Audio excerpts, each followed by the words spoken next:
Coincidiendo con el 25 aniversario de la creación del CEPLI, se desarrolla en la Facultad de Ciencias de la Educación y Humanidades del campus de Cuenca el Congreso Internacional Escribir y Comprender en las Fronteras del Conocimiento Líquido. Hablamos de ello con Santiago Lluvero, director del CEPLI y del curso.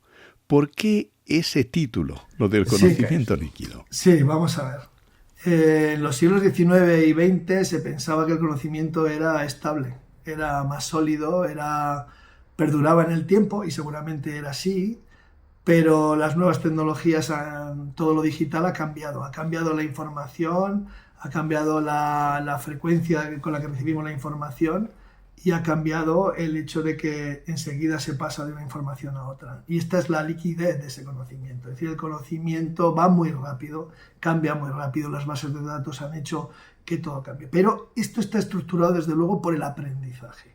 Es decir, hay nuevos formatos, hay nuevas normas y tiene que haber nuevos educadores y nuevos aprendizajes. Hay que adaptarse a esto. Y la clave es que nos creemos que lo podemos manejar todo, porque realmente no es tan complicado, pero sí que tiene un intríngulis que es importante. Es decir, por ejemplo, cuando alguien lee en una pantalla, no solo tiene que entender lo que pone en la pantalla, tiene que saber quién lo ha escrito y con qué intención lo ha escrito. Es decir, hay todos unos procesos de mecanismos en la comprensión que son necesarios desarrollar. Entonces, para nosotros, leer, escribir y comprender es integrarse en el mundo, entendiendo todo lo que nos rodea. Es decir, no lo podremos controlar, pero al menos lo entendemos. Y dos, en un momento en el que el conocimiento y la información que nos llega pues pasa muy rápido, es un tanto superficial, etcétera, etcétera. Esta es la explicación de por qué. Hoy más que nunca, ¿todo fluye? Todo fluye, pero fíjate, fluir es una palabra muy bonita, muy positiva, ¿no? Fluir es cuando las cosas no se encasillan, cuando las cosas no se atascan, ¿no? Yo no diría fluir, es demasiado bonita. Yo creo que hoy día la información va muy deprisa, es decir, va en un torrente, y va en un torrente que nosotros creemos que no está controlado, pero está controlado. Es decir, cuando uno hace una búsqueda en Google, automáticamente las selecciones, es decir, lo que son los filtros informáticos te llevan a la información que quieres. Es decir, parece que la información está muy libre, está muy abierta. Es un momento complicado, sobre todo para la libertad, para la inclusión, incluso para el conocimiento asentado, ¿no?, de las personas, ¿no? Este jueves, en la conferencia de Evelyn Arizpe, la lectura de imágenes, nuevos contextos y enfoques de los libros ilustrados. Tú mismo debatías sobre la psicología del lector, el conocimiento del escritor, el medio que rodea al escritor o al ilustrador. Claro, es decir, cuando alguien escribe un libro, dibuja un libro, él lo dibuja con sus creencias, lo dibuja con sus intereses. Eso ha pasado siempre. Y lo dibuja en una época determinada. Es decir, no se puede leer un libro fuera de su contexto, que es lo que ocurre a veces cuando entendemos que un cuento infantil es discriminador. Hay que buscar al autor, hay que buscar a las personas que estaban en su contexto y a su propia cultura. Uno entiende las obras en su momento. Y eso te hace ser crítico. Te hace ser crítico porque te hace... Es decir, hay una cosa que es clave, que digamos que es la empatía, ponerte en el lugar del otro y por qué lo escribe. Es decir, tú puedes estar de acuerdo o no. Es decir, hay una cosa que es fundamental en la sociedad, ¿no? La sociedad, la convivencia, lo que significa es, yo puedo estar de acuerdo o no contigo, pero te respeto por lo que piensas, porque tú estás en esta otra cultura, estás en otro contexto de contenidos, etc. Entonces, ¿qué pasa con los álbumes? Que estos eran álbumes sin palabras, álbumes silentes, ¿no? La idea es, claro, uno expresa con las ilustraciones, pero es muy importante saber qué quería expresar y luego dejar que los niños, cuando lo leen, porque se leen también las imágenes, se expresen de acuerdo a sus criterios. Un niño de 3 años ya lleva una mochila con sus experiencias, ya no te digo uno de 12, ¿no? Entonces eso es lo que hay que formar a los educadores. Eso es muy importante, que es lo que decíamos esta mañana. No es tan fácil educar es muy difícil, ¿no? Porque al final, cuando quieres educar, tienes que tener capacidad de influir, y eso requiere preparación. Félix Salvo ponía un poco el dedo en la llaga cuando describía la juventud, a los niños de ahora, que juegan pero luego se aíslan con los móviles.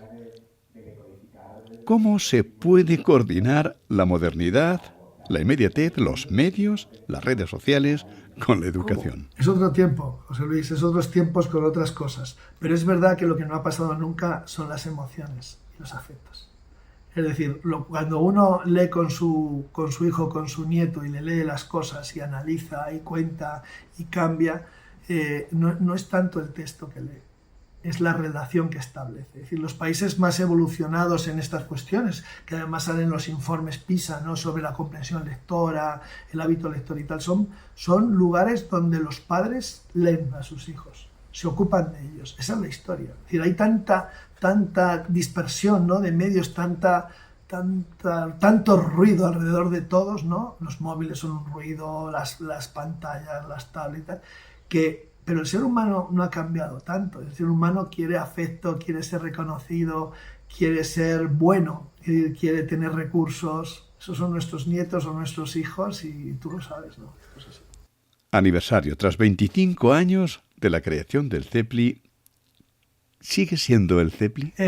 Sí, el CEPLI, vamos a ver, todo evoluciona, ¿no? El CEPLI es el CEPLI, tiene el mismo concepto que tuvo cuando originariamente Pedro y yo nos juntamos para construir esto.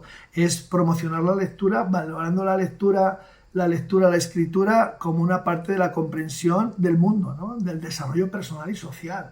Era la literatura infantil porque entendemos que los niños en esa etapa es la etapa más moldeable. Por eso es literatura infantil. Claro, la idea es vamos a utilizarla para construir mejores personas, personas con más recursos personales y con mayores posibilidades de relación. Sigue siendo el mismo, lo que pasa es que las cosas evolucionan. El CEPLI ha perdido a Pedro. Realmente yo lo dije ayer, ¿no? Lo único que ha perdido el CEPLI realmente es a Pedro, porque él era una parte muy importante de todo esto, evidentemente, porque él era una persona sistemática, trabajadora, eficaz, y luego era un buen amigo. Y había una parte de él que sí se ha perdido, que es, por ejemplo, la tradición oral, que nosotros respetamos mucho para que se trabajara, pero lo demás del CEPLI sigue siendo el CEPLI, sigue teniendo los proyectos de Luna de Aire, poesía infantil, facsimilares, formación de educadores, tiene una revista, sigue teniendo y muchísimos proyectos. Sigue siendo así, las cosas siguen, eso está. Hay alumnos procedentes de otros países, por ejemplo, de Hispanoamérica.